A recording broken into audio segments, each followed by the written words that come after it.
Hindi ba sabi nga ni dating Pangulong Duterte, do it.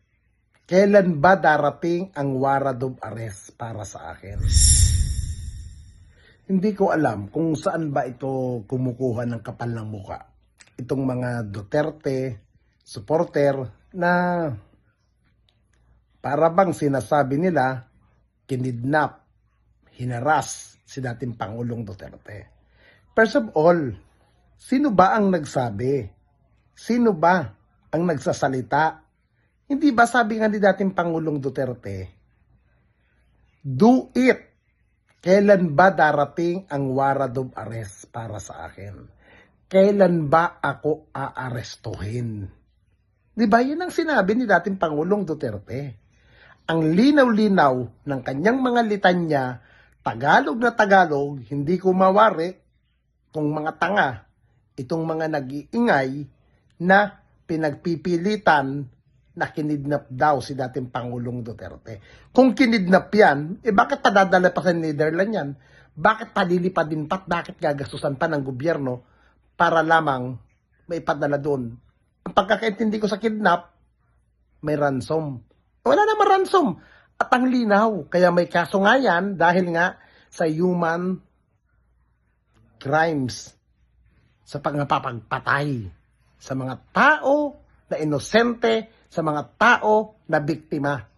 Yan ang hindi nyo matanggap. Ngayon, dinadaan ninyo sa ngak-ngak, sa ingay, at mga padrama, at mga paawa effect. Ang tanong, kailan ba babalik si dating Pangulong Duterte sa Pilipinas? Yan ang hindi nyo matanggap sa sarili nyo. Kasi ang gusto nyo kasi, lalong-lalo na, yung mga ibang personalidad na kilala sa lipunan na tila bang gamit nyo si Digong. Diba? Alam nyo ng senior citizen yung mama, alam nyo ng pagod na yung mama, hinayaan nyo ng hinayaan na magsasalita at dinadala nyo kung saan-saan. Ngayon, dahil wala kayong mabitbit, dahil wala kayong magamit na Duterte, pag-iingay sa social media. Mga tarantado, ito, unawain nyo ito, pakinggan nyo ito ng mabuti. Ha?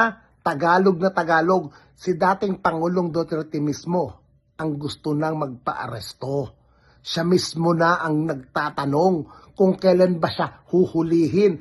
Ang linungan ng sinabi niya, hanggat buhay pa ako para maharap ko na ang kasong yan. Kasi pag inaresto nyo ako na patay na ako, paano nyo ako mapapanagot kung patay na ako? At least yung mama, alam niya sa sarili niya. Alam niya sa katotohanan na meron siyang nagawang kasalanan. Ha? Kaya huwag kayong bulag, huwag kayong tatanga-tanga, mga putang ina ninyo. He was the one who asked for this. Bakit?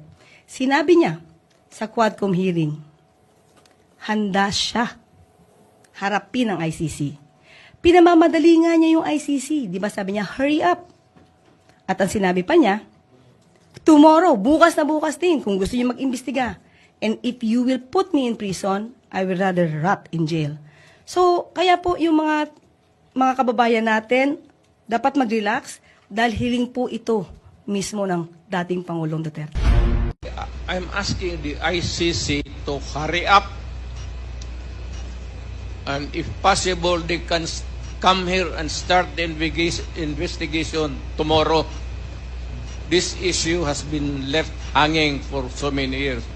Matagal ma'am, baka mamatay na ako, hindi na nila ako maimbestiga. So I'm asking the ICC through you na pagpunta na sila dito bukas, umpisahan na nila ang investigation. And if I am found guilty, I will go to prison and rot there for all.